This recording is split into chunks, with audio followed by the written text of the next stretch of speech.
así que ya cuando queráis. ¿Comenzamos? ¿Podemos comenzar, verdad, Gemma?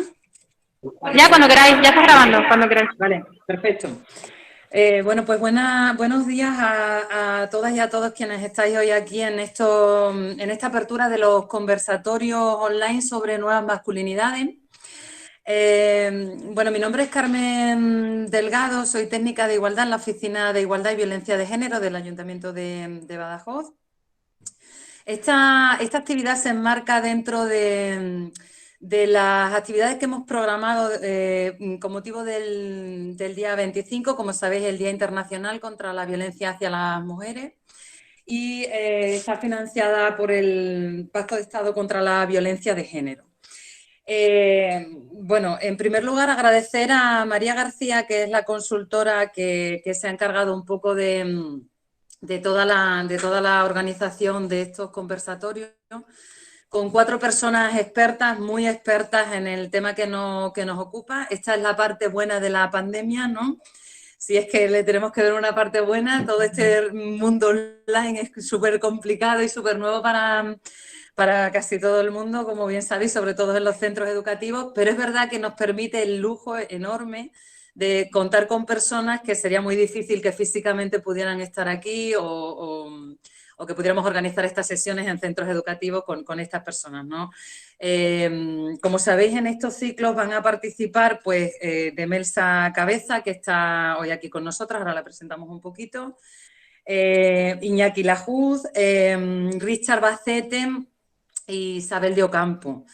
Creo que vamos a aprender muchísimo y estamos muy satisfechas en la Oficina de Igualdad de que tantos centros educativos os hayáis sumado a la iniciativa y hayáis mostrado tantísimo interés. Así que, bueno, os doy la bienvenida. El objetivo de estos conversatorios es muy claro, ¿no? Y responde a una demanda que nos hacíais desde los centros educativos desde hace ya mucho tiempo. Tratar no solo la violencia contra las mujeres como un fenómeno estructural, como el fenómeno estructural que es, y desde el punto de vista de cómo lo sufrimos las mujeres, ¿no? Y cómo las víctimas en los distintos ámbitos, en la pareja, o tanto en la vida privada como en la vida pública, sufren la violencia, sino esa otra parte que siempre parece que se queda fuera, ¿no? Que está sosteniendo esta violencia contra las mujeres en el mundo, cuánto de vínculo tiene esto con cómo se sigue configurando la identidad masculina en torno a la violencia. Es decir, nos faltaba esa otra pata de reflexión que es imprescindible, ¿no? Y es lo que pretendemos con los conversatorios.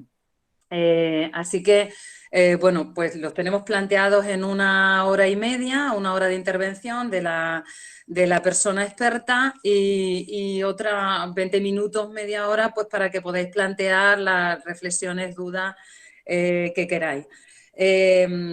Como os decía, os agradezco a todos los centros educativos que os habéis sumado a la iniciativa, que estéis aquí esta mañana conectados.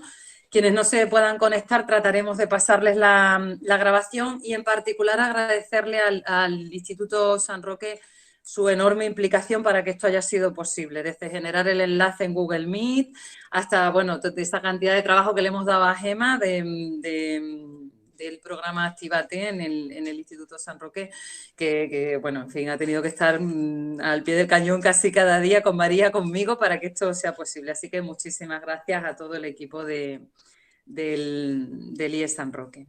Y sin más paso a presentaros a Demelsa Cabeza Moreno, ¿no? Que inaugura estos conversatorios. Demelsa, bienvenida, muchísimas gracias por estar aquí. Demelsa es una auténtica experta en la violencia de género, ella es psicóloga del Cuerpo Superior de Técnicos de Instituciones Penitenciarias. Tiene, como digo, una larguísima experiencia en intervención con víctimas de violencia de género y bueno, ha sido colaboradora, coautora del protocolo de intervención policial con el agresor, es decir, que ha trabajado con agresores y nos puede dar una percepción muy clara y muy directa de qué hay en la mente del agresor, ¿no? del maltratador. Entonces, sin más, no le robo más tiempo a Demelsa, os doy paso y os animo a estar muy, muy atentos, muy atentas a lo que nos cuente para poder después plantear un pequeño debate con ella al final. Muchísimas gracias. Gracias a ti, Carmen. Bueno, me sumo a tu agradecimiento. Muchas gracias, María, por la invitación. Muchas gracias a la Oficina de Igualdad y Violencia de Género del Ayuntamiento de Badajoz por promover iniciativas y, por supuesto, a los institutos por ofrecer esos espacios de reflexión. Bueno, os voy a dejar de ver porque empiezo a presentar, lo cual me hace perder un poquito la interacción y más en esta interacción, porque estoy encantadísima de sentirme allí en Badajoz, porque tengo muchísimo arraigo. Mi padre es de Badajoz, o sea, me encantaría estar en esta tierra tan bonita y que se come tan bien. Bien,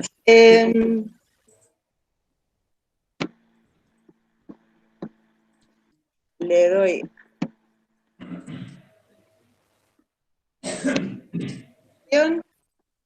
Y listo. Bueno, yo os voy a hablar de masculinidades y violencia machista. Efectivamente, mi trabajo, una parte de mi trabajo dentro de prisiones está con las mujeres maltratadas, que son bastantes, casi el 90% de las mujeres que hay en prisiones han sido maltratadas por sus parejas, pero también trabajamos con agresores de pareja. Bien, como esto va de pensar, pues lo primero que voy a proponeros son una serie de preguntas y es, yo creo que el camino que nos va convirtiendo en personitas, el que reflexionemos un poco. Así que la primera de ellas es que cada una de vosotras penséis, ¿yo soy feminista? Bueno, esta es una pregunta rápida, se contesta con un sí o con un no, así que cada uno lo piense, cada una lo piense y paso a la siguiente. ¿Y yo quiero la igualdad para hombres y mujeres? También se contesta con un sí y con un no. Bien, si alguien ha contestado cosas diferentes a ambas preguntas, es simplemente una cuestión de conceptos, porque la pregunta es la misma. El feminismo no es lo contrario. El feminismo promueve la igualdad, lo que quiere es la igualdad entre hombres y mujeres. Bien, aclarado este punto y antes de continuar, no sé si están los micrófonos abiertos. Os oigo por ahí. Nada, muchas gracias. Bueno, bien, aclarado este punto, os voy a hacer preguntas mucho más sencillas. ¿Qué significa ser chico? ¿Qué características tienen los chicos? ¿Qué ventajas e inconvenientes se tiene por ser chico? ¿O qué significa ser un hombre de verdad? Ir pensándolo. Pero os muestro algunas de las respuestas que se recogen cuando se hacen estas preguntas a jóvenes como vosotros y vosotras.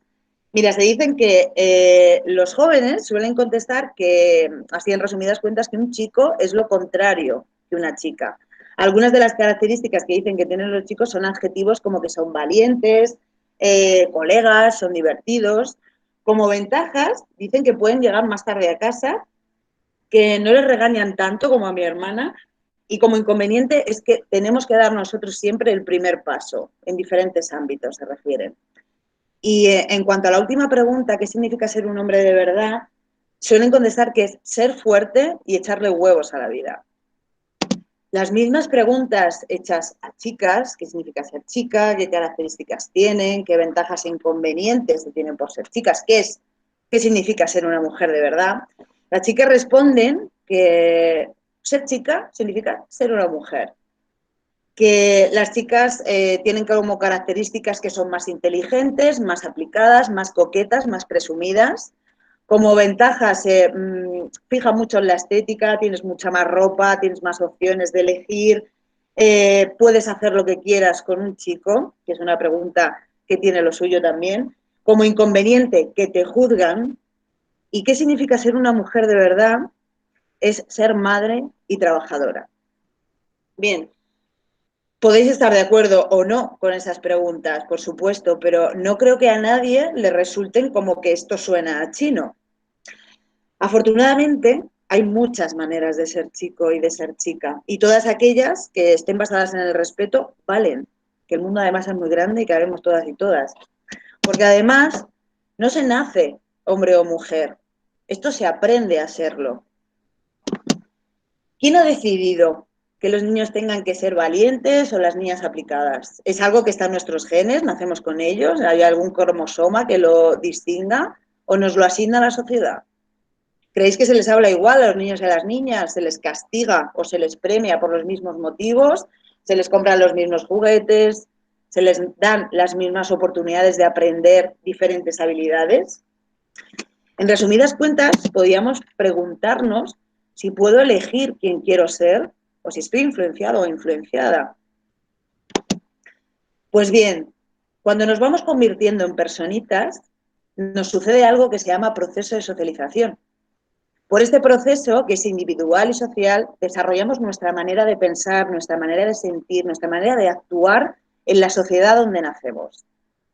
En este proceso nos vamos a ver influidos por muchos agentes: la familia, la escuela, el grupo de iguales, los medios de comunicación de masa, la publicidad, el trabajo.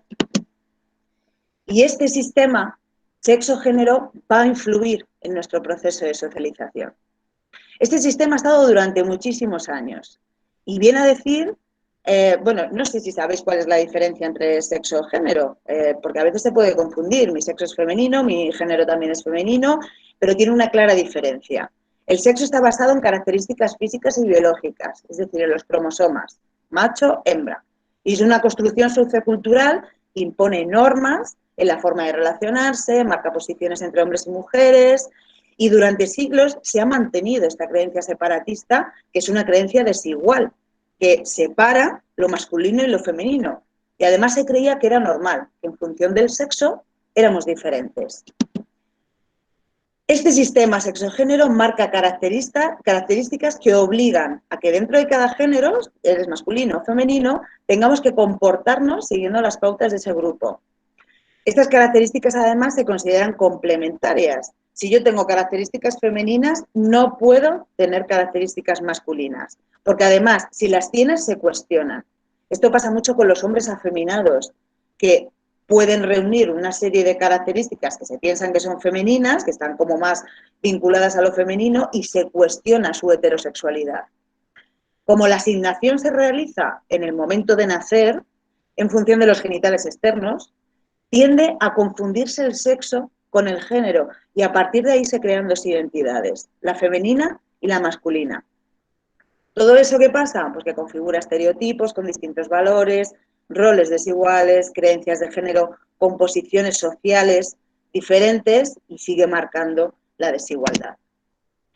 En cambio, la teoría del género, enfocada en el género como categoría social, explica que el género, a diferencia del sexo, son un conjunto de características sociales, culturales, psicológicas, asignadas a las personas en función del sexo, pero estas características sociales no son biológicas, son aprendidas, por tanto se pueden modificar. Con todo ello, algo que nos influye en el proceso de socialización, que nos marca, que nos empapa, y no solo en Badajoz, en Madrid, donde estoy yo, en España, sino a nivel mundial, es tener en cuenta la influencia de la cultura donde nos hemos socializado y en qué cultura nos hemos socializado. Pues en la cultura del patriarcado. Esta cultura marca las diferencias entre hombres y mujeres y marca la supremacía de los valores masculinos frente a los femeninos. Es un sistema de inclusión y de exclusión, es decir, agrupa y separa los grupos. Y lo que marca es la dominación masculina, los valores masculinos que conllevan a que el hombre sea para sí, que pueda tener ese crecimiento, frente a la sumisión femenina, frente a que la mujer sea para los otros. Esa dominación masculina lleva implícita el control del hombre sobre la mujer y lleva implícita la violencia para mantener este control, para mantener esta supremacía del hombre sobre la mujer.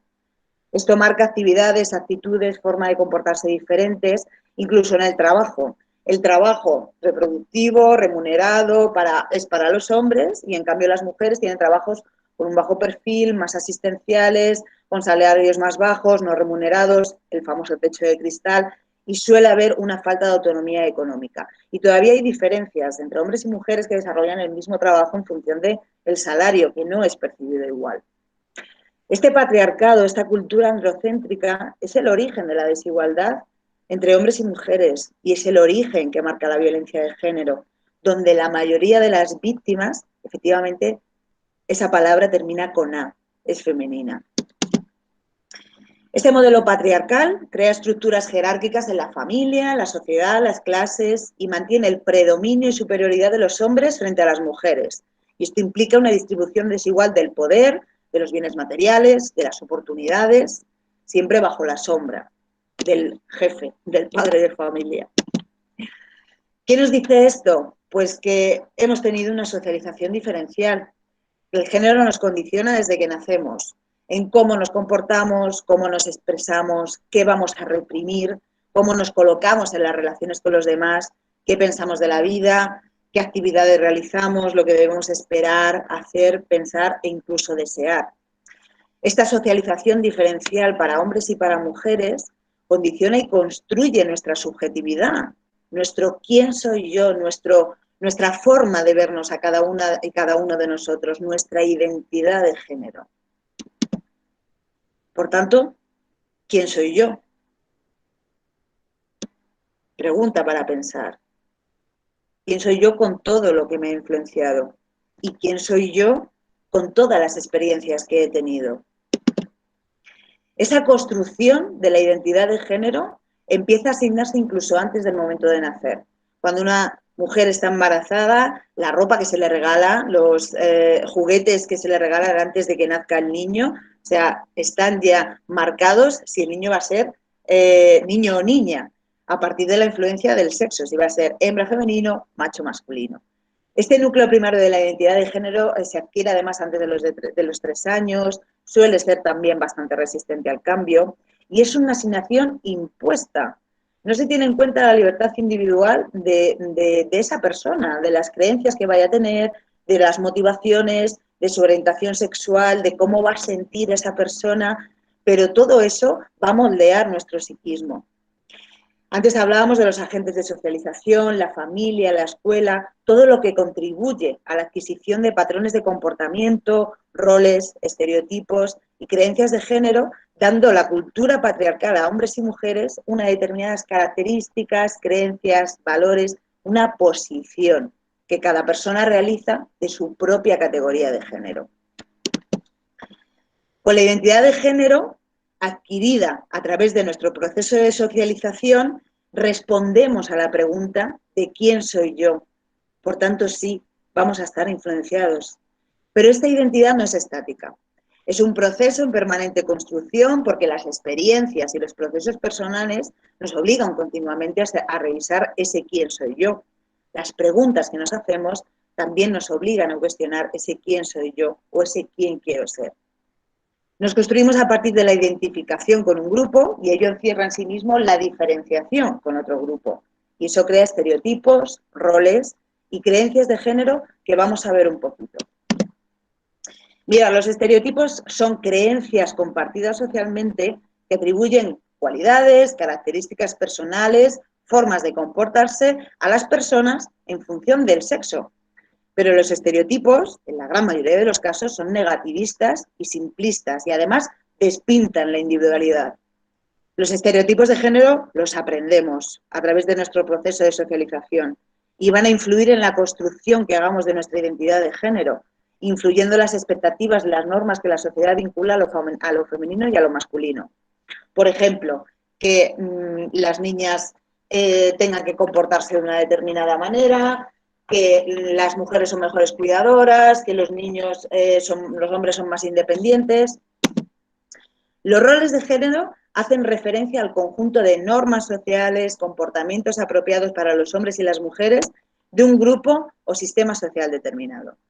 ¿Qué definen los roles? Pues cómo se espera que actuemos, cómo se espera que hablemos, cómo se espera que nos vistamos, qué tareas o actividades se espera de cada persona según sea hombre o según sea mujer.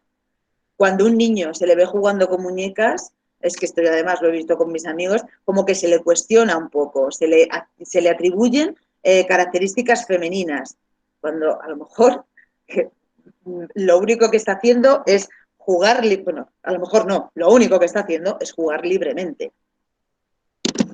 Las creencias de género se establecen porque a partir de los valores que la sociedad determina se van a configurar. Algunas de las creencias de género, una buena mujer se sacrifica, lo más importante para la mujer es el cuidado de la familia, los hombres son fuertes por naturaleza. Pues bien, siguen despintando la individualidad de cada uno, por tanto generan prejuicios, mandatos de género, prohibiciones de género, crean culpabilidad si no cumplimos igual que los demás, lo que un hombre debe o no debe hacer, una mujer debe o no debe hacer según estas creencias de género. Así, una cultura patriarcal educa al hombre para la fortaleza, la autonomía, la seguridad, la actividad, el liderazgo, la independencia, la agresividad, es proveedor económico en la familia, tiene derecho a lo público y a la sexualidad.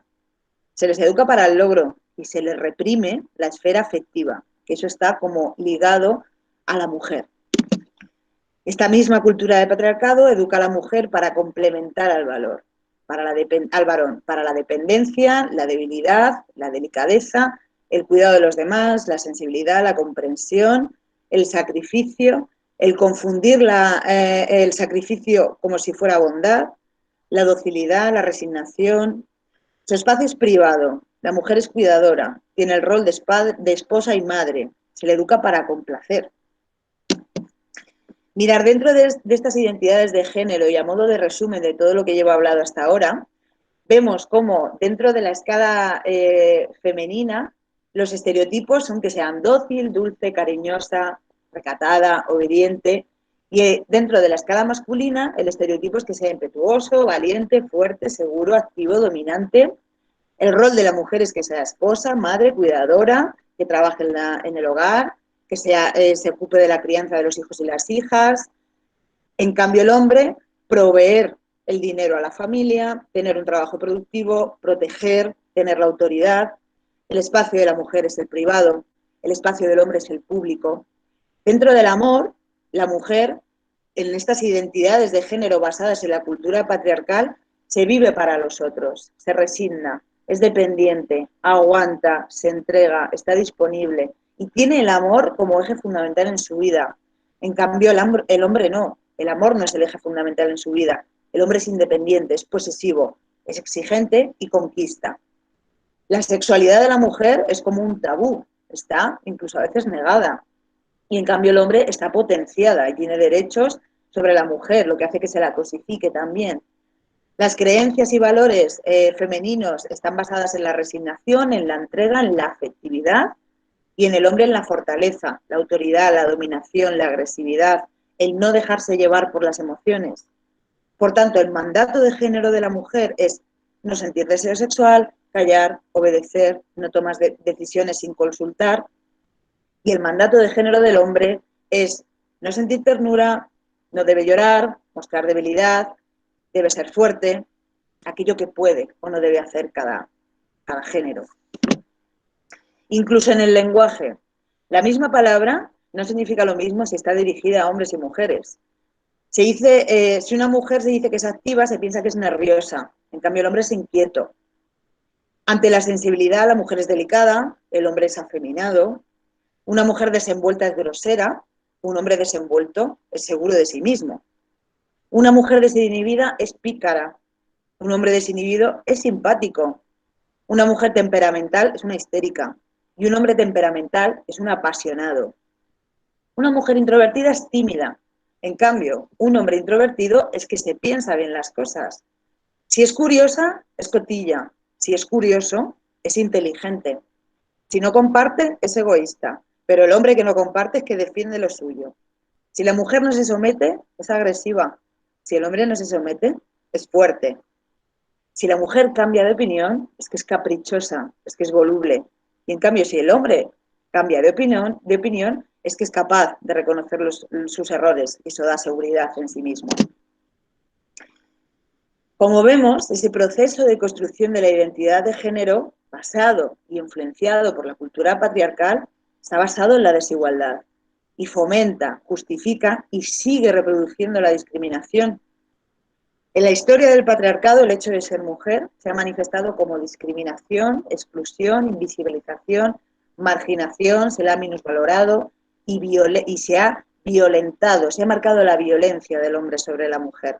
Y esto es común en todas las culturas, las religiones, las edades, los sectores socioeconómicos, pero las identidades están en movimiento. Los avances sociales provocan cambios en la construcción de cómo ser mujer, de cómo ser hombre. Todo eso se está revisando, se está transformando y la realidad nos muestra que hay una pluralidad de formas de ser hombre y mujer.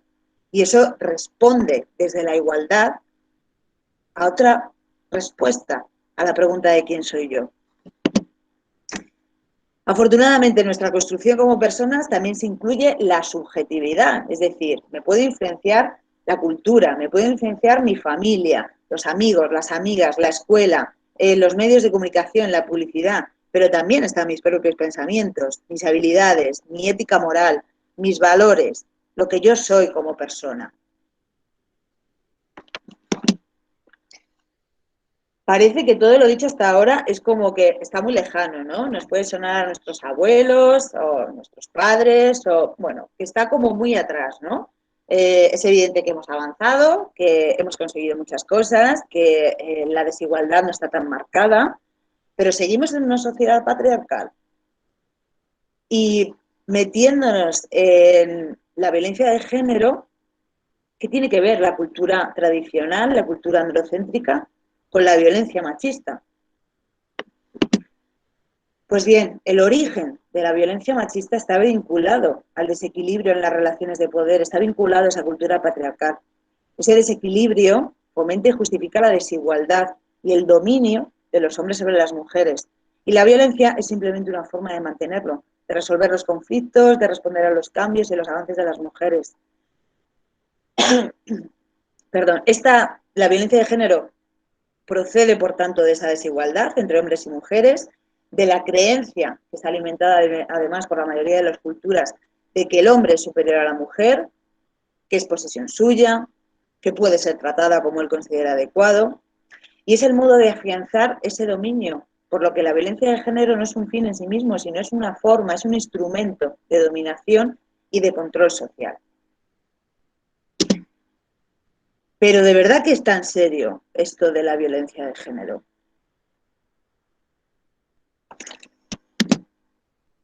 Como dato, en España, 1 de cada 10 mujeres vive o ha vivido una relación afectiva violenta y es la primera causa de muerte intencionada en nuestro país. Bueno, 1 de cada 10. No sé si os parecen muchas o pocas. Mirad, esta es la estadística de las mujeres que han sido asesinadas a manos de sus parejas o exparejas.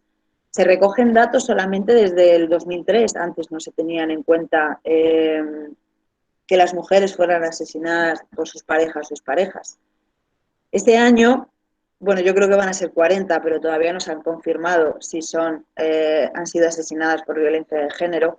Así que contemos que hay 38 mujeres que han sido asesinadas por la persona con la que comparten cama, por la persona por la que han paseado de la mano por la calle, por la persona con la que tienen hijos, a la que comparten la vida, de la que han estado enamoradas. Sí, la cultura del patriarcado ha avanzado muchísimo. Esa desigualdad no es tan marcada como antes, pero ahí están los datos. Es evidente que los esfuerzos han logrado objetivos, que hay mayor conciencia social, pero todavía falta mucho por hacer. Mirad, sobre todo de las 55 mujeres que fueron asesinadas el año pasado, solo 11 habían presentado denuncia. De las 38 fallecidas en lo que llevamos en 2020, solo 6. Pero sí hay muchísima información sobre qué pueden hacer las mujeres. Si todo el mundo sabe que está mal, porque antes no se veía mal, pero a día de hoy sí se ve mal, que la violencia de género no se tiene que hacer, que es un delito. Solo 6 habían presentado denuncia. Antes de meternos en la violencia de género, quiero aclarar los diferentes tipos de violencia que hay, porque además entre violencia doméstica y violencia de género puede haber alguna confusión. Bueno, la violencia es el uso intencional de la fuerza física, del poder contra una persona, contra uno mismo, contra un grupo, tiene consecuencias de lesiones físicas, daños psicológicos, el término violencia como que se entiende un poco más. Ahora bien, esa confusión que puede haber entre violencia doméstica y violencia de género, vamos a separarla. La violencia doméstica es la que se produce dentro de casa, en el domo, en el hogar. Por tanto, la puede ejercer y sufrir cualquiera de los miembros del núcleo familiar. El abuelo, el padre, la madre, el hijo que pega a su madre, el hijo que pega al padre, la mujer que pega a su marido, eso es violencia doméstica. En cambio, la violencia de género está dirigida a las mujeres por el mero hecho de serlo, es decir, por considerar que el rol femenino es inferior y que debe continuar en esa posición con respecto al masculino. La Ley Orgánica 1/2004 de Medidas de Protección Integral contra la Violencia de Género fue lo que marcó legalmente, por lo menos, como cambio legal y social, con lo que eso acarrea, la definición de violencia de género, que pusiéramos, que enfocáramos la linterna al problema, a la lacra social que llevábamos años sufriendo. Esta ley, en su artículo 1, define lo que es la violencia de género, y es todo acto de violencia que, como manifestación de la discriminación, situación de desigualdad de los hombres sobre las mujeres, se ejerce sobre estas por parte de quienes sean o hayan sido sus cónyuges o de quienes estén o hayan estado ligados a ellas por relaciones similares de afectividad, aún sin convivencia. Esto significa que puede ser del marido a la mujer, pero también del amante, que tenga o pueda tener como resultado un daño o sufrimiento físico, sexual o psicológico para la mujer. Antes los daños, la violencia psicológica no era considerada delito, ahora sí, y veremos que puede tener incluso peores consecuencias que la violencia física. Y también es violencia de género las amenazas de tales actos, la coacción a la privación de la libertad, tanto si se produce todo ello en la vida pública como en la vida privada. El concepto de violencia de género se amplía y se incluye el matrimonio forzado, la mutilación genital femenina, la trata de mujeres y niñas con fines de explotación sexual, el acoso sexual, los abusos y agresiones sexuales. ¿Qué características tiene la violencia de género? Es una violencia con raíz cultural, es un gran problema social porque afecta a los derechos humanos y es una violencia con raíz cultural porque su origen es el patriarcado. No se ciña a un colectivo, a una edad, a un estatus social. Es una violencia instrumental, es decir, se usa, se utiliza para conseguir algo. Y en este caso lo que se quiere conseguir es dominación y control social del hombre sobre la mujer. Y también es una violencia estructural, no solo se debe a los rasgos individuales de cómo sea la persona, sino que está influenciada por la cultura androcéntrica. Ejerce un troquelado sobre las nuevas generaciones. Una de las formas que tenemos de aprender es a través de la imitación. Por tanto, si vemos violencia de género, vamos a aprender a imitar ese comportamiento. Nos va a troquelar. Para la víctima es difícil de contar con todos sus hechos probados. Cuando va a denunciar, eso es un proceso muy complicado para la víctima, porque no ha ocurrido tal fecha, tal día, a tal hora y este suceso. No, en la mayoría de los casos esta violencia se integra en conductas que aparecen de forma discontinua, con una intensidad creciente, se mantienen en el tiempo. Acordarse de todo ello es casi imposible y es una violencia que se termina cronificando y se termina enquistando. Es un delito muy destructivo, con graves consecuencias tanto para las víctimas directas como indirectas. La víctima sufre abuso por parte de la persona de la que espera recibir respeto, amor, apoyo. Esto provoca una anulación en la víctima. Es común que el maltratador, que es agresivo en casa, tenga una imagen pública normalizada. Esto lo vemos mucho cuando hay alguna noticia en la televisión, en el telediario, sobre una mujer que ha sido agredida por violencia de género, donde salen los vecinos explicando, pero si Pepito era una persona normal, me saludaba todos los días. Es decir, tenemos en la mente como la imagen de que la persona que puede ejercer esta violencia es un monstruo. Veremos luego cómo es. Es un delito de difícil detección, porque muchas veces está oculto y porque suele ocurrir en el ámbito privado. La gente en el ámbito privado no se mete. Y la violencia de género, todos somos agentes activos en la solución. Pero ¿quién llama? Cuando oyes a la vecina que están teniendo una discusión, dices, están volando los objetos en la casa, o tú, por lo que oyes, piensas, es que la ha pegado, la ha empujado o la está insultando. Tenemos que implicarnos más porque somos agentes activos de la solución. Y también es un delito con una alta cifra negra, porque conocemos muchos casos de violencia de género, pero no conocemos todos, muchos no se denuncian. Vamos a ver los diferentes tipos de violencia de género. El primero de ellos, la violencia física. Bueno, pues es la fuerza intencional para causar daño. Se entiende bien qué es la violencia física. Golpes, fracturas, quemaduras, empujones, lanzar objetos. El caso más extremo es la muerte. La violencia psicológica es la comunicación tanto verbal como no verbal. Gestos, miradas, comportamientos. Y todo ello para dañar a otra persona mental o emocionalmente, para ejercer control sobre ella. ¿Qué se incluye dentro de la violencia psicológica? Insultos, estás loca, eres una histérica, atrasada, fea. Menosprecios, no sirves para nada, no haces nada bien, eres una mala madre, si no fuera por mí, ¿dónde irías? Todos esos ejemplos los he recogido de los grupos de maltratadores que llevamos mi compañera y yo en la prisión de Ávila.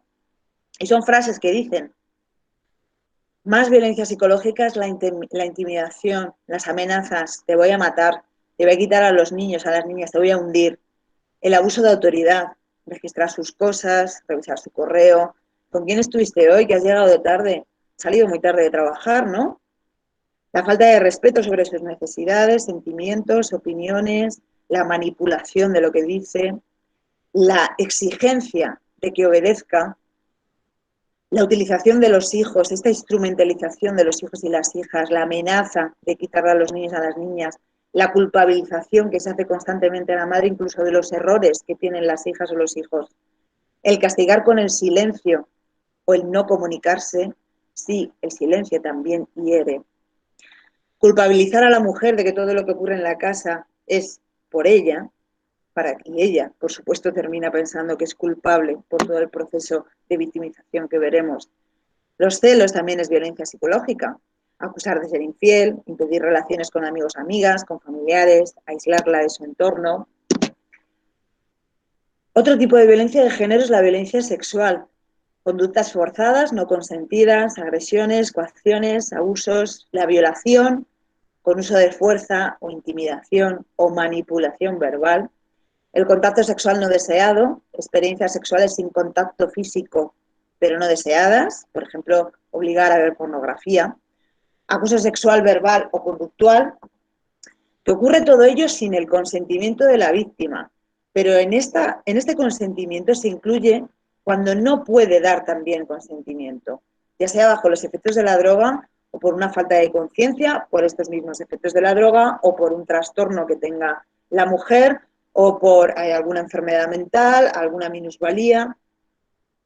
La violencia económica es cuando la víctima se ve limitada y dependiente económicamente del maltratador, le provoca un empoderamiento a este. Es la discriminación en la disposición de recursos compartidos, limitar el dinero, entregar cantidades insuficientes para que haga la compra, para que se ocupe de los gastos de la casa, culparla por no saber administrar este dinero, impedirla que la mujer trabaje para que no tenga independencia económica. La violencia social también es violencia de género porque tiene objetivo de dominar y controlar. Se trata de que la mujer no tenga acceso a su círculo familiar, su círculo de amistades, es privarla de su red de apoyo social. El acecho es otro tipo de violencia de género. Es un patrón repetido, no deseado, de atención y contacto que causa temor o preocupación por la propia seguridad o de la otra persona, los hijos, las hijas. Por ejemplo, llamadas telefónicas, mensajes constantes, cualquier contacto por redes sociales, aparecer donde sabes que puede estar la víctima, dañar cosas de su propiedad, hacer regalos a la víctima cuando ésta no los quiere. Y en la violencia de género digital me quiero centrar un poco más, porque afecta en su mayoría a adolescentes. A ver, si es verdad que, por ejemplo, atiendo al último grupo de maltratadores que bueno, llevamos 2 o 3 meses trabajando con ellos, son 12 y tenemos a 4 menores de 25 años.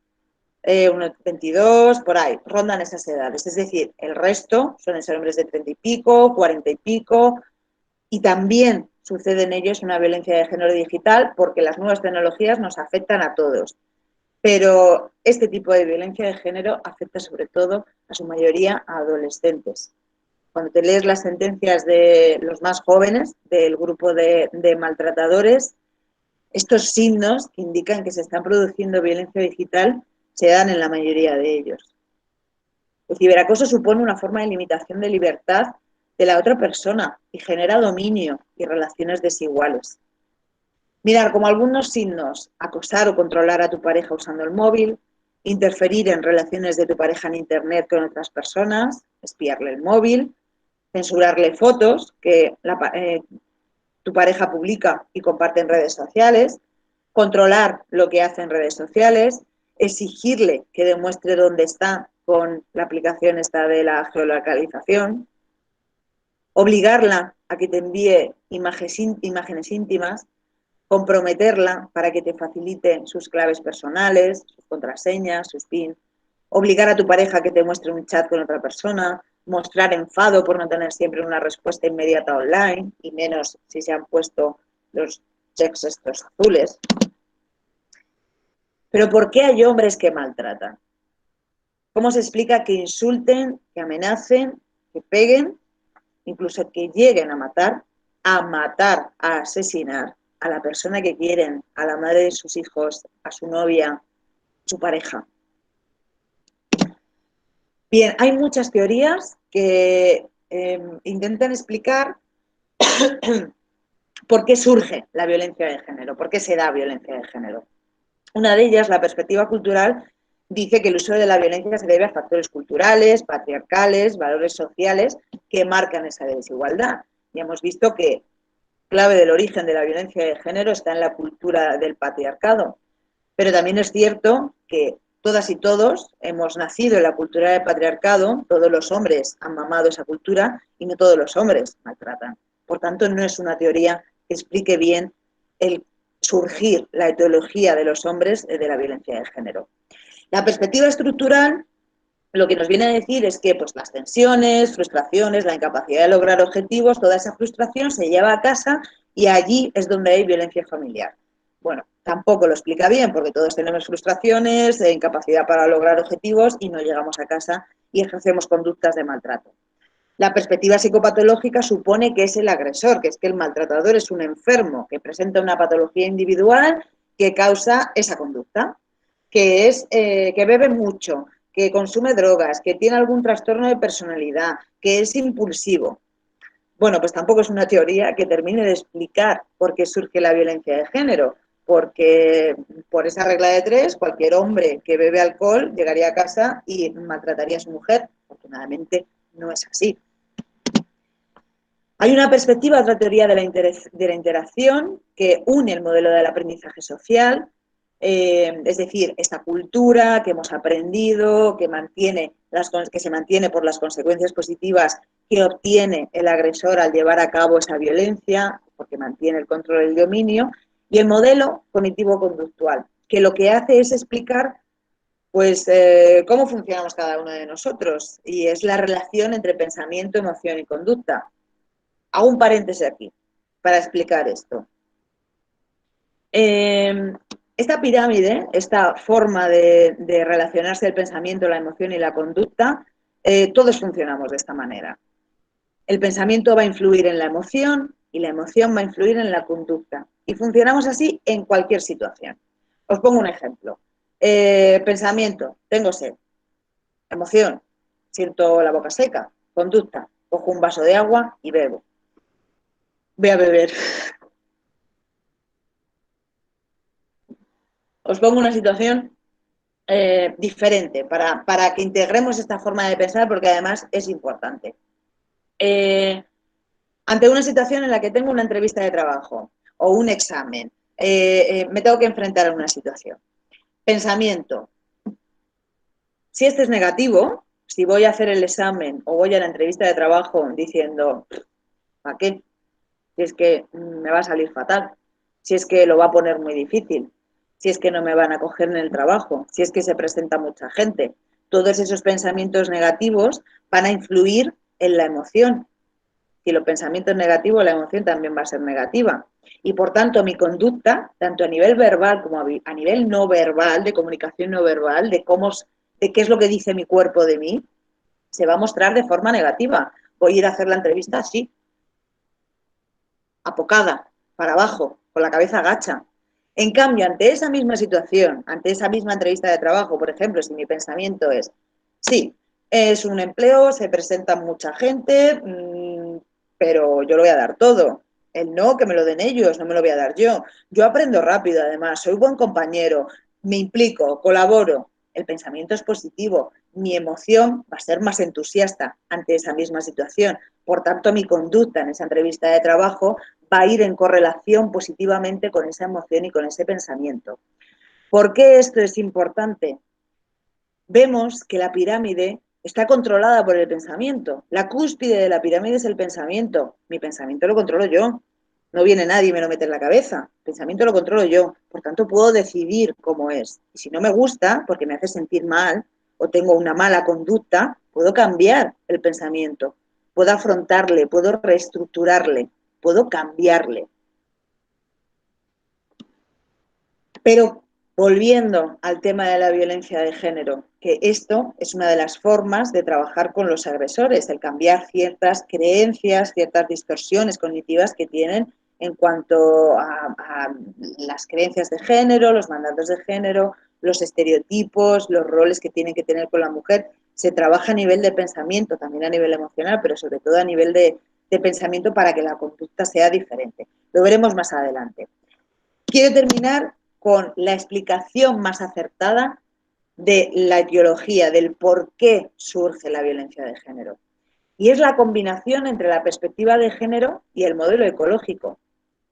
Por un lado, la perspectiva de género explica el maltrato desde los valores culturales y sociales, es decir, desde el patriarcado, la sociedad que ha prescrito los roles de género, las relaciones de pareja que van a organizarse según los roles que ha marcado esa cultura, que le ha atribuido lugares de poder distintos y desiguales, y relaciona la violencia con la mujer con el modelo patriarcal.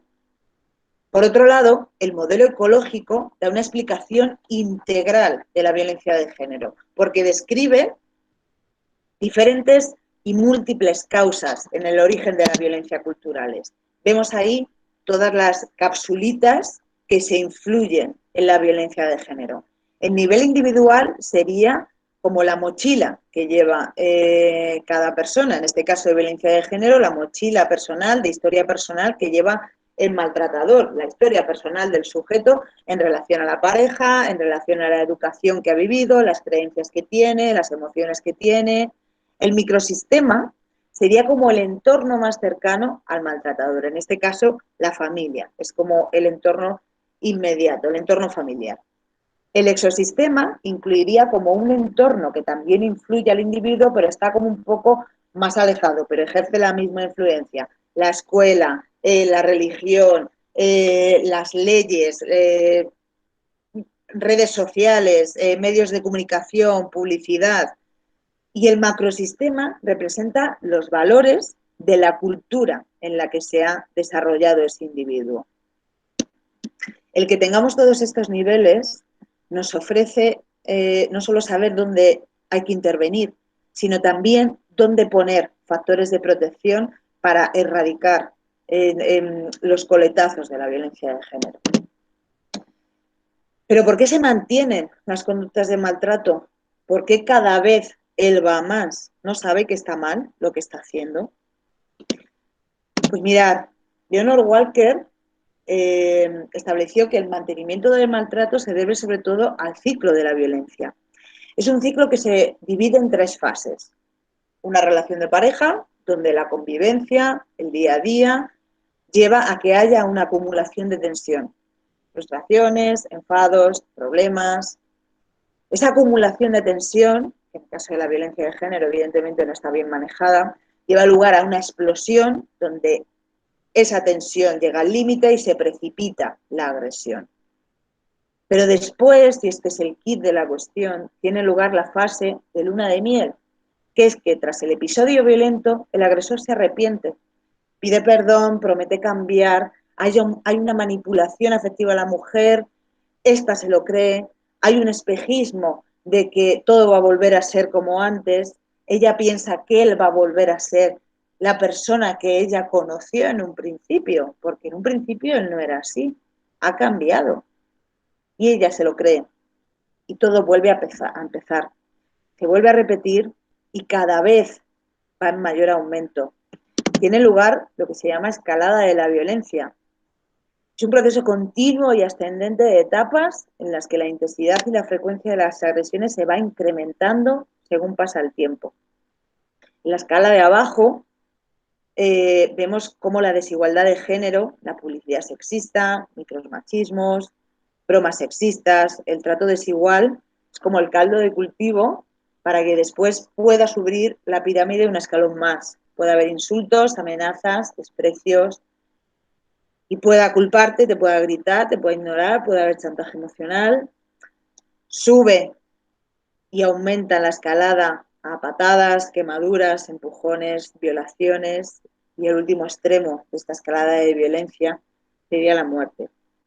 Esto nos viene a decir que cuando sucede una relación de violencia de género, no empieza matándola, no empieza dándole un golpe, un agarrón, una patada, no. Primeramente hay otras cosas más sutiles. Te culpa, no te deja hacer cosas, hay una dominación, hay un control. Poco a poco eso va aumentando, pero tiene que haber una base antes de que te intente controlar, te intente dominar, te intente culpar. Y esa base es la desigualdad de género. Esa base es la publicidad sexista, las bromas sexistas, los micromachismos, y por debajo de eso está la cultura androcéntrica.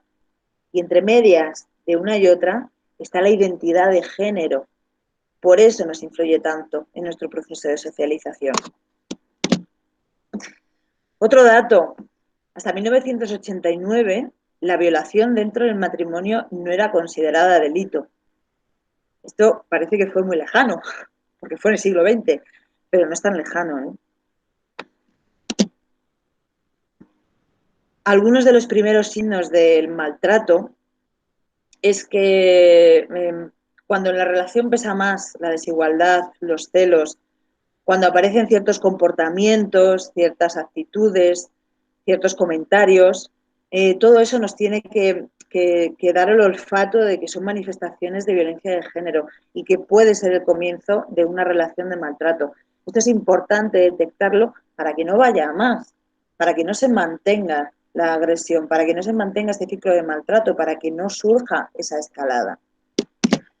Algunas de las señales pueden ser que te ignora, que te desprecia tus sentimientos, tus pensamientos, que dicen que están equivocados, te ridiculiza, te insulta, te desprecia a las mujeres en general, te aísla, te humilla, revisa y controla tu manera de sentir, revisa tu teléfono, muestra celos, parece que te interroga cuando te habla.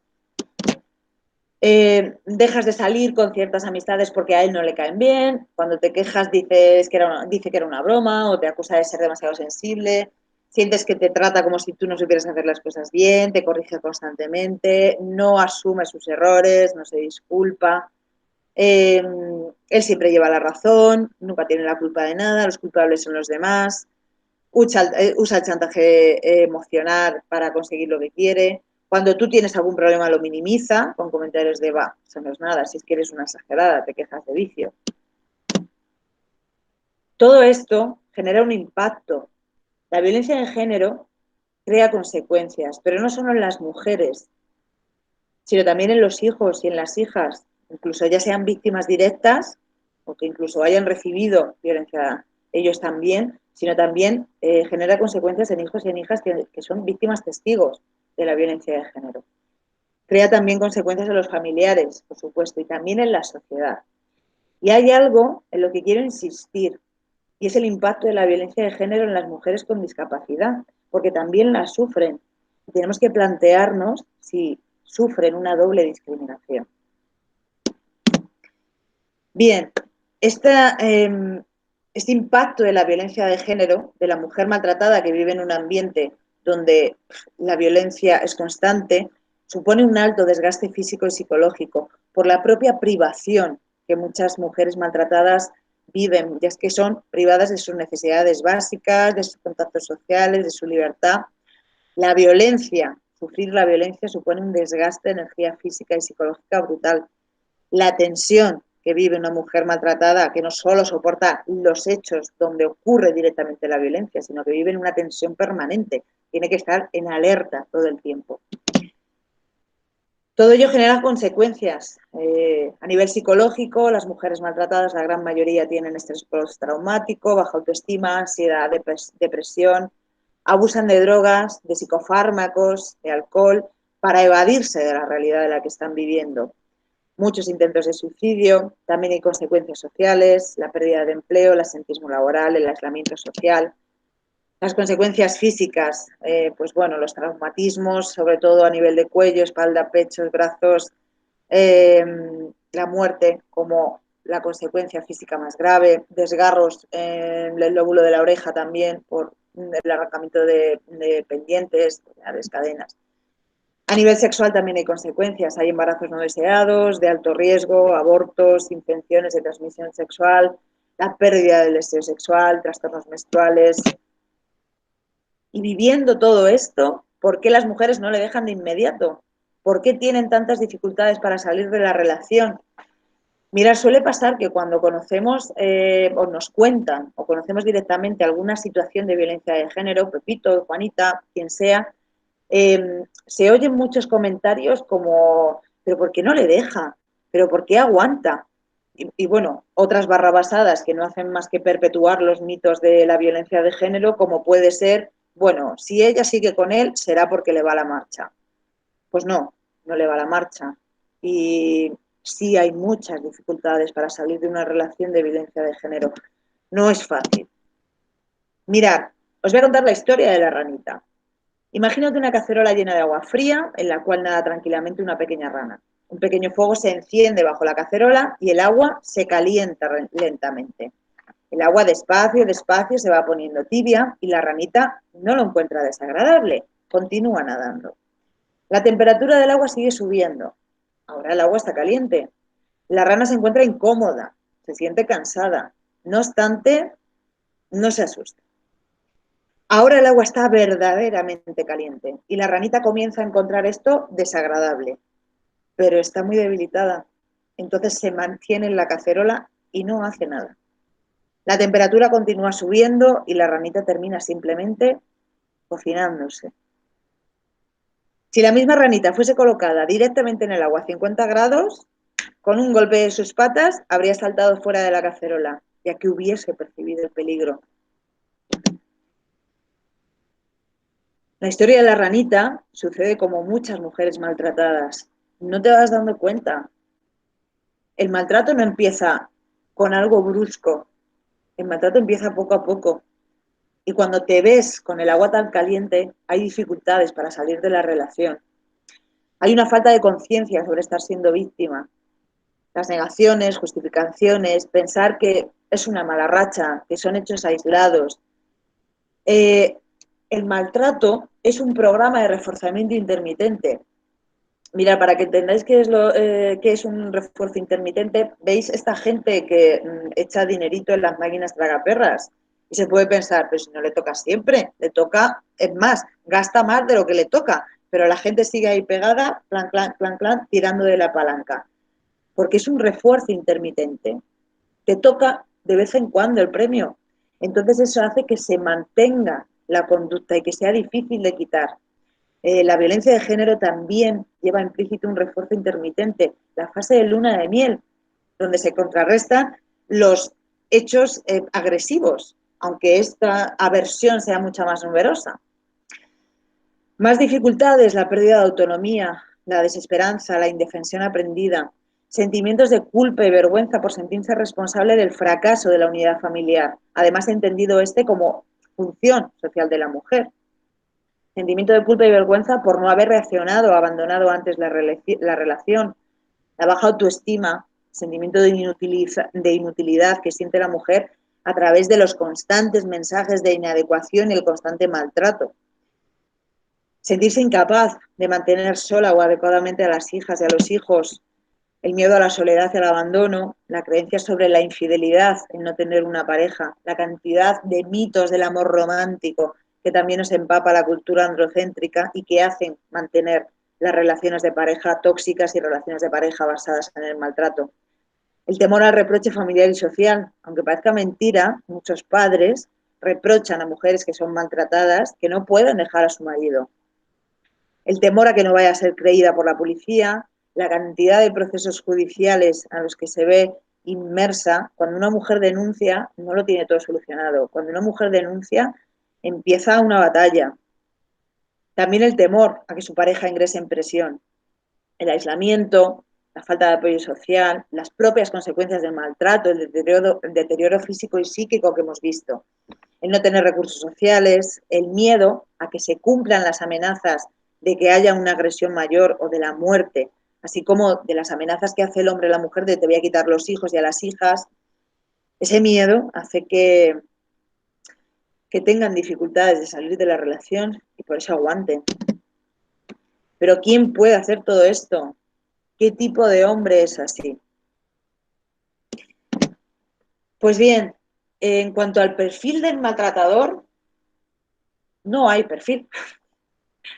Puede ser un hombre de cualquier edad, de cualquier estrato social, de cualquier profesión, son un grupo heterogéneo. Pero sí es cierto que a través del trabajo que llevamos años haciendo con agresores de pareja, se van estableciendo características que pueden tener y sí que podemos conocer qué cualidades tiene el agresor de pareja, qué características conforman al maltratador. Aquellas que se dan en la mayoría de los agresores de pareja se vinculan con las creencias y actitudes sexistas, tienen muchos estereotipos de género, tienen mitos del amor romántico, se muestran violentos y agresivos en el ambiente familiar. Sí es cierto que hay agresores que también se muestran agresivos fuera del ambiente familiar, pero sobre todo dentro.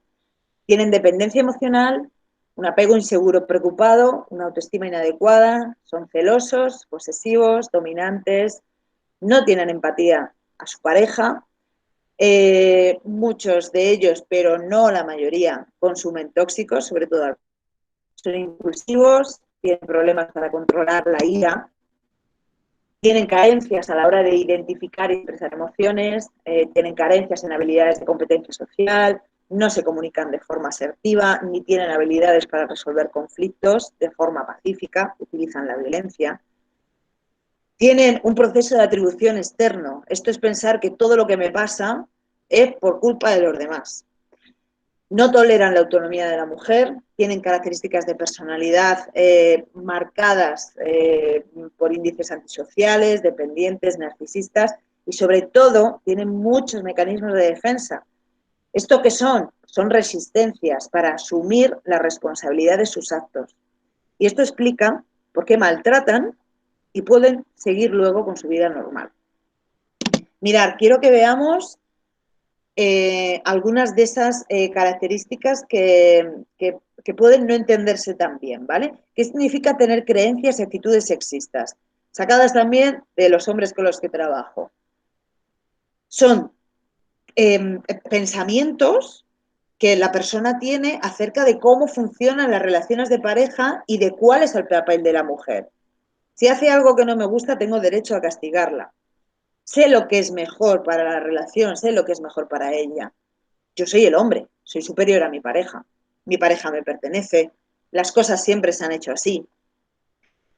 Decíamos antes que tienen creencias distorsionadas también sobre el uso de la violencia. Creen que la violencia, el dar un golpe en la mesa, es la forma de resolver conflictos. Los mecanismos de defensa niegan su comportamiento. Yo no he hecho nada, no me acuerdo de lo que hice, pero Paco, ¿qué es lo que pasó? ¿Por qué estás aquí? En una entrevista con el maltratador con el que vamos a empezar terapia. Yo no he hecho nada, yo no me acuerdo de lo que hice. Que no fue tan grave, de verdad, que no la pegué, que la empujé un poco, pero porque se puso ella en medio, minimizan los daños, justifican lo que han hecho. Si es que me sacó de quicio, estaba bebido, no sabía lo que hacía. Si es que tengo muchos problemas en el trabajo, estoy pasando una mala racha y no hace más que pinchar y pinchar y pinchar. O la culpa directamente, que no de verdad, que quien tiene que estar aquí es ella. que toma medicación si es que está loca. Es una exagerada, es una histérica. No solo tiene problemas conmigo, también tiene problemas con su madre. Que algunas estrategias que utilizan para mantener estas resistencias son muchas, pero quiero centrarme en la manipulación a la pareja y en la manipulación a los hijos y a las hijas. En la pareja, a través del sexismo benevolente. Por ejemplo, no hace falta que trabajes, ya me encargo yo. Si es que yo no hago las tareas de la casa tan bien como tú, no te preocupes, tú en casa, yo traigo el dinero. A través de las hijas y los hijos, si me dejas, tus hijos no te van a querer, de eso me voy a encargar yo. Y tú vas a estar sola toda tu vida. Con manipulación en la fase de luna de miel. Lo siento, no volverá a pasar, perdóname, si es que estoy muy estresado, si es que no sabía lo que hacía, de verdad, perdóname, no va a volver a pasar. La instrumentalización y manipulación a las hijas y a los hijos. Es culpa de tu madre. Si es ella la que me quiere dejar y romper esta familia. O cuando se regaña a las hijas y a los hijos. Eres tan quejica como tu madre, con cualidades negativas que se ponen también a la pareja. Son impulsivos, como decíamos, no controlan bien la ira, tienen déficits en la gestión emocional. Esto ocurre por ese proceso de construcción de la identidad de género, donde las mujeres, en la cultura patriarcal, sí se nos ha enseñado a gestionar, a identificar, a expresar emociones, pero a los hombres no. A los hombres se les ha dicho, los hombres no lloran, los hombres no se muestran débiles.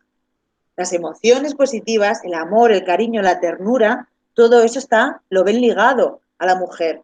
Y como ven, tienen la creencia sexista de que la mujer es débil, esas emociones positivas significan debilidad. Muestran niveles de empatía más bajos que la población general, los celos que confunden con amor, la posesión, y muestran dependencia emocional al sentir una necesidad excesiva hacia su pareja, con miedo a perderla, con miedo a que se les abandone, a no sentirse queridos, pero en vez de cuidar a la pareja para no perderla, pues manifiestan actitudes de control, posesividad y violencia. La autoestima, en su mayoría, tienen una autoestima más baja que los hombres no violentos. El consumo de drogas y alcohol no está presente en todos los casos, pero sí es un factor de riesgo, siendo el consumo de alcohol lo más significativo dentro del consumo de drogas. Y de los trastornos de personalidad de los que hablábamos antes, de que pueden tener características sociales, características de personalidad límite, narcisistas, donde necesitan una estima permanente. Si hay síntomas depresivos, esto incrementa la probabilidad de violencia tanto de forma moderada como severa. Pero con todo esto que nos están mostrando, de Melsa, ¿de verdad existen hombres así? Pues mirad, os doy algunos datos de prisión. Los delitos que más cometen los hombres en el ranking delincuencial masculino, los delitos que más cometen, en el puesto número 1 tenemos los delitos contra el patrimonio. Puesto número 2, delitos contra la salud pública. Y en tercer lugar, delitos de violencia de género. Si con datos de hace un mes en prisiones hay 55.658 personas, donde casi 52.000 son hombres, unas 4.000 mujeres. 4.253 están por violencia de género. Eso dentro de prisión. Pero es que la mayoría están fuera. Penados en medidas alternativas, mama, en el cuarto trimestre había un total de 36.408. Y llegaron, a finales, llegaron un stock de 13.422 condenas. ¿Qué significa penados en medidas alternativas? Son hombres que tienen una sentencia judicial que el juez ha dicho que han cometido un delito de violencia de género, porque así ha sido, porque hay hechos probados, pero no entran en prisión, porque cumplen una serie de requisitos. Entonces, tienen una sentencia de violencia de género, pero como cumplen esos requisitos, pueden no entrar en prisión a cambio de hacer un programa de violencia de género. Son muchos. Podemos preguntarnos, podemos saber, podemos ser conscientes de que yo no soy así como hombre, de que yo como persona no conozco a nadie así, o que yo como mujer, mi pareja no es así. Quizá existe otro tipo de violencia hacia la mujer que no sea tan descarada como la violencia de género. La violencia de género descarada en sus últimas fases, claro está. Pero decíamos que el caldo de cultivo de la violencia de género es como más sibilino, más sutil. Pues existen micromachismos. Es como el machismo cotidiano de la masculinidad patriarcal. Son actitudes, comportamientos que preservan el poder masculino de forma cotidiana. Muchos de ellos no son intencionados, no son hechos con mala voluntad, sino que están automatizados por la cultura de la que nos hemos empapado. Pasan desapercibidos, pero suponen un daño psíquico e impiden, sobre todo, que se siga construyendo la igualdad. Es una expresión sutil, pero es violencia. Son gestos, expresiones, costumbres disfrazadas de benevolencia, pero que siguen reproduciendo la desigualdad. Son comportamientos sexistas de control y dominio de baja intensidad, pero siguen reproduciendo desigualdad. Una mayoría de varones lo tienen interiorizados, incluso aquellos hombres que luchan por la igualdad se sorprenden de tener que revisarse ciertos pensamientos, ciertas actitudes de los que han sido empapados culturalmente. Esto es muy típico dentro del contexto de hacer tareas domésticas, que el hombre le diga a la mujer, te ayudo ¿me ayudas? Como si fuera tarea mía. Tú no me ayudas, tú haces, igual que yo. Algunos ejemplos: disponer de tiempo libre porque la pareja asume tareas domésticas que corresponderían a ambos si el reparto fuera equitativo, pero como no lo es, el hombre tiene más tiempo libre. La falta de reconocimiento del valor que supone el trabajo doméstico y la crianza de las hijas y los hijos, escudarse en la dificultad de expresar sentimientos para evitar hablar, evitar comprometerse, no tener una conversación que no apetece tener, hacer sentir culpable a la mujer de pasarlo bien cuando no es en su compañía. Anda que no te lo pasas bien con las amigas, ¿eh? Con cierto rintintín. Eludir responsabilidades. Oye, es que yo estas máquinas no las entiendo. Si es que tú limpias mejor. Si es que no me he dado cuenta de que tenía que tender la ropa. O no tengo tiempo de ocuparme de las niñas o los niños porque tengo mucho trabajo. Dar lástima también es un micromachismo para despertar la predisposición femenina al cuidado. Prometer cambiar, ponerse seductor, aparentar interés en cuidar, aniñar, cuando en realidad lo que se está enmascarando es la posesividad y el controlar a la mujer. En resumidas cuentas, los micromachismos suponen que ellos tengan más derecho a la libertad, a tener razón, al uso del tiempo y el espacio, y que ellas tengan menos derecho a todo eso y que sean obligadas a tener disponibilidad para las necesidades de los demás. Bien, voy a ir terminando y quiero remarcar la relación que hay entre masculinidad patriarcal y violencia, porque la identidad de la masculinidad heteronormativa se define por dos procesos psicológicos. Ya lo hemos visto, pero a modo de resumen, el hiperdesarrollo del yo exterior del hombre, que lo hace para lograr, para actuar, para ser para sí, junto con la represión de la esfera emocional, de algo que la cultura del patriarcado tanto que quiere, la supremacía de los hombres, se ha olvidado de esa parte tan fundamental que darles. Bien, ese desarrollo del yo exterior, del hacer, lograr, actuar, y esa represión de la esfera emocional requieren un continuo autocontrol, lo que genera tensión en el propio hombre y da origen a episodios de violencia. Por eso es más frecuente en hombres que en mujeres la violencia. Por eso hay más hombres en prisión que mujeres, porque las mujeres sí que hemos trabajado la esfera emocional.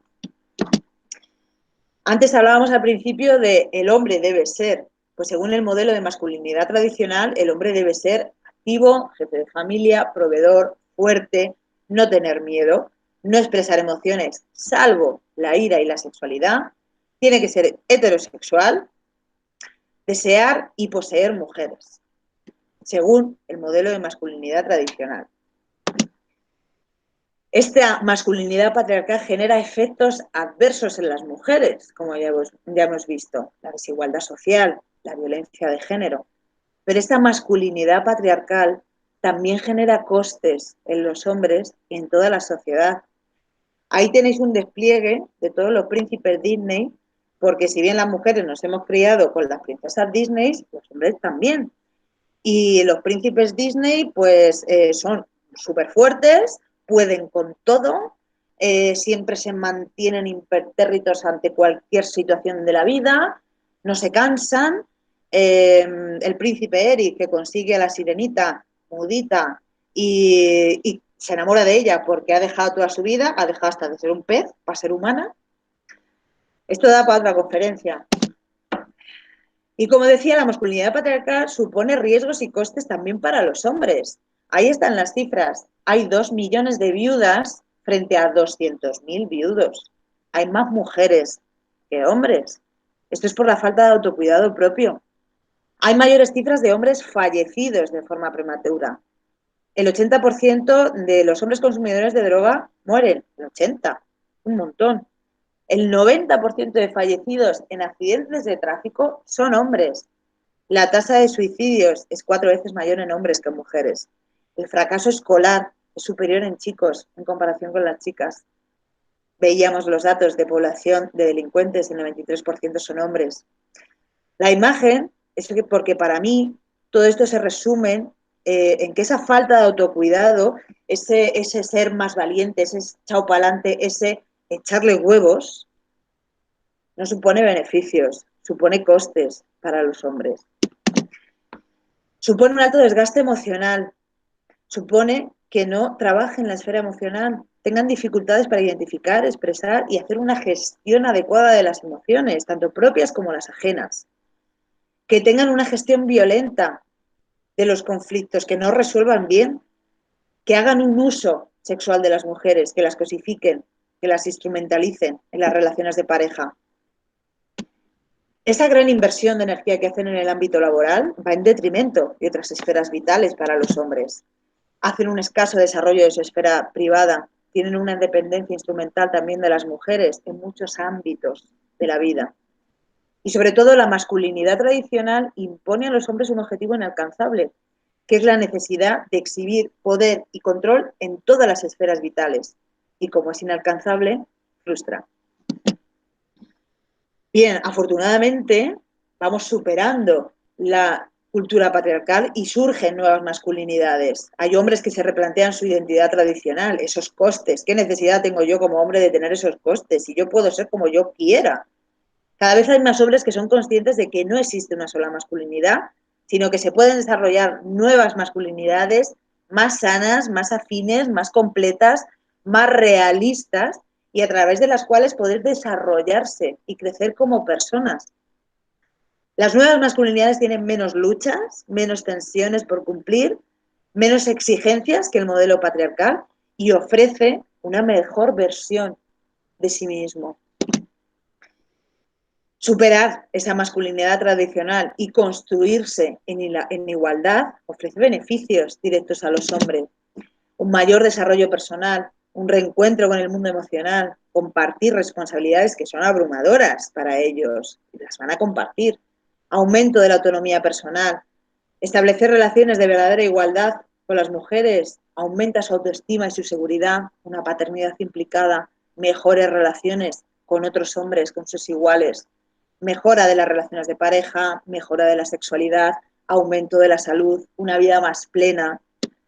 Estos beneficios para sí mismo, este poder mostrarse auténticamente, esta flexibilización de creencias, de eliminación de barreras, les ofrece un desarrollo personal, abrir y aumentar su inteligencia emocional, tener mayor autocuidado, vivir más. También beneficios en relación con otros hombres, hacer relaciones entre hombres más verdaderas, más profundas, más cómplices, sin tener que estar tan cuestionadas. Y beneficios en relación a las mujeres, a las relaciones de pareja también, que hay una mejora de las relaciones de pareja, que hay un mayor bienestar por esa igualdad y por esa libertad. Bien, voy a concluir con algo importante. Los hombres de ahora no son culpables del modelo patriarcal que se ha vivido durante miles de años de historia de la humanidad. Además, a mí no me gusta la palabra culpabilidad porque es paralizante, eso te impide avanzar. Cada persona no es culpable, sí es responsable de analizar cuáles han sido los valores y las creencias que les han transmitido, valorar si las quiere seguir teniendo o elegir qué tipo de hombre quiere ser, qué consecuencias tiene el ser de una manera o el ser de otra, qué consecuencias tiene tener una masculinidad u otra, en cuanto a sí mismo, en cuanto a relación con sus amigos, amigas, con la pareja, con los hijos, con las hijas, con otros hombres y con el resto de la sociedad. Pues bien, empezábamos con preguntas y en realidad, perdón, ¿por qué tengo yo que hacerme estas preguntas? ¿Por qué tengo que pensar si soy feminista o no? ¿Por qué tengo que cuestionarme acerca de mis creencias, de mis valores? ¿Por qué tengo que pensar en quién soy yo? Pues hay que reflexionar, hay que hacerse preguntas y hay que pensar porque, porque son el principio del camino hacia uno mismo. Y en ese camino vamos a estar un rato, vamos a estar toda la vida. Y además es que hay muchos porqués. Eh, porque si terminamos de comer, es mi madre quien dice, ¿queréis fruta? Y es ella la que se levanta. Y si hay un plátano pocho negro, es ella la que se lo come, como si le gustara. Porque seguimos asumiendo roles dentro de la pareja que marcan el yo soy hombre, yo soy una señorita? ¿Realmente existe esa corresponsabilidad en las tareas domésticas? ¿Vemos a nuestros padres que haya esa corresponsabilidad? ¿Se hacen las tareas al 50-50? ¿O quién tiene más tiempo libre? ¿Por qué cuando las mujeres se reúnen el 8 de marzo, por qué se las tacha de feminazis? Si lo único que están pidiendo es igualdad. ¿Por qué tengo que tener miedo de ir sola a casa? No se encuentran muchos hombres asesinados en descampados con los calzoncillos amordazados en la boca como signo de haber sido violados, afortunadamente. ¿Por qué no puedo ponerme la camisa que quiera, la falda que quiera, no puedo vestir como me dé la gana sin que haya comentarios de cómo va? O peor aún, que haya miradas que desnudan y que cosifican a la mujer. ¿Por qué? Si somos iguales. Bueno, yo termino. Ánimo con ese camino, con esas preguntas, con ese rascarse a uno mismo, con ese contestar a qué tipo de chico o chica quiero ser, qué tipo de amigo o amiga, hijo o hija, qué tipo de persona quiero ser, quién quiero ser. Bueno, alegría en el camino y dejad una buena huella de vuestra identidad. Yo os dejo las gracias y un contacto por si queréis algo.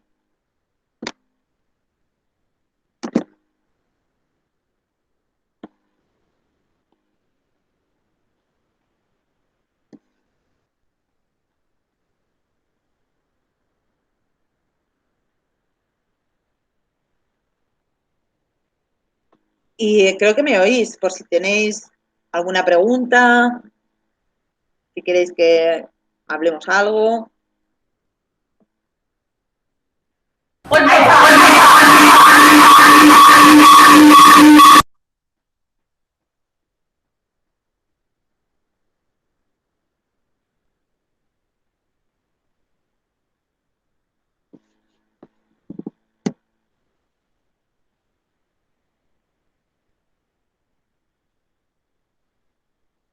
¿Me oís?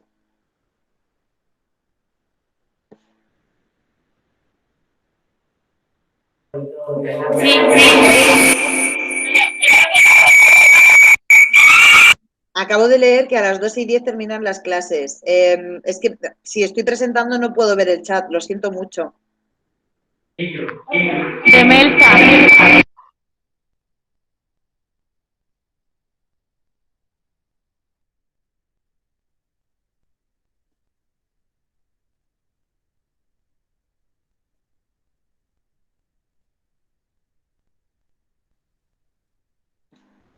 Vale, acabo de leer que los alumnos preguntan qué número de hombres han sido condenados por violencia de género y qué número de hombres hay en España. Entiendo que dentro de prisiones, no sé cuántos hombres hay en España, eso habría que ir al censo. Pues la cifra os la he dado antes. Hay unos 51.500 hombres en total penados en todo el territorio nacional, de las prisiones a nivel nacional. Y unos más de 4.000 son penados por violencia de género. Eso dentro de prisiones. Fuera de prisiones se contabilizan por trimestres. Entonces, el dato que os he dado antes del último trimestre, que había un total de condena hasta el cuarto trimestre de 2019 de unos 36.000 o así, creo recordar. Son un montón.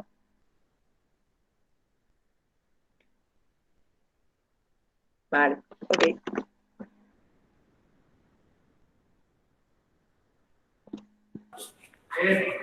De Melsa, te habla Samuel. Nos hemos tenido que salir de clase para que nos acople el micro. Vale, hola Samuel. ¿Qué propósito tiene esta charla y sobre todo para qué se nos da a nosotros si no hemos maltratado a nadie? Pues el propósito que tiene Samuel es que pensemos. Claro que no habéis maltratado a nadie, pero hay, no sé, que pensemos un poco sobre dónde vivimos, sobre quiénes somos, sobre cómo nos construimos como personas y sobre todo que pensemos por un problema que aunque no lo hagamos nosotros, es un problema que nos repercute a todos.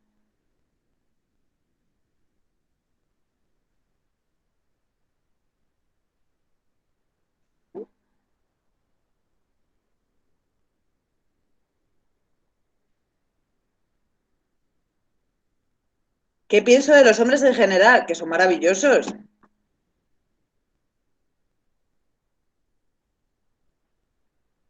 Es que esto no es cuestión de grupos separados, no es cuestión de que las mujeres estemos enfrentadas a los hombres, no, no, no. Sí, sí, muy pocos,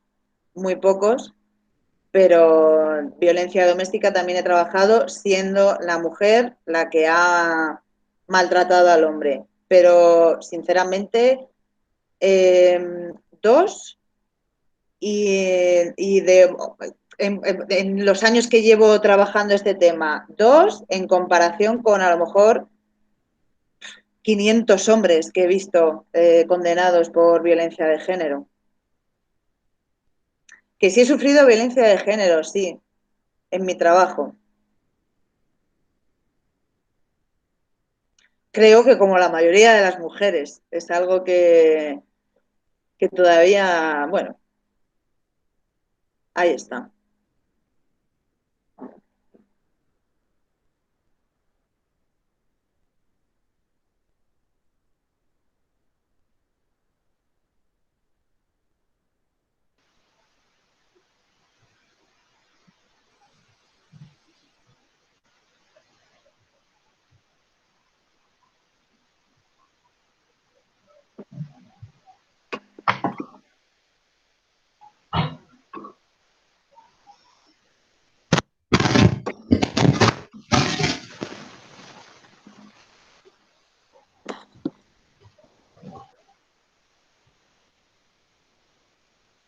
No sé si queréis hacer alguna pregunta más.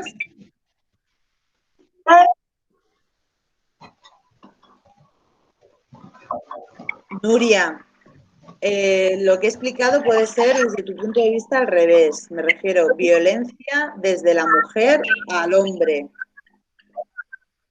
No entiendo bien a qué te refieres. Sí he tenido casos de violencia de mujer al hombre, pero muchos más de violencia de género.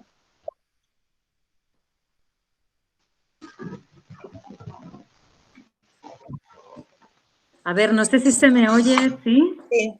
Sí, perfecto. Bueno, me dicen por aquí, tenemos que cerrar. Veo que hay dudas importantes. La pena es que no tengamos el tiempo de solventarlas. Pero bueno, en primer lugar, muchísimas gracias, Demelsa, ha sido interesantísimo.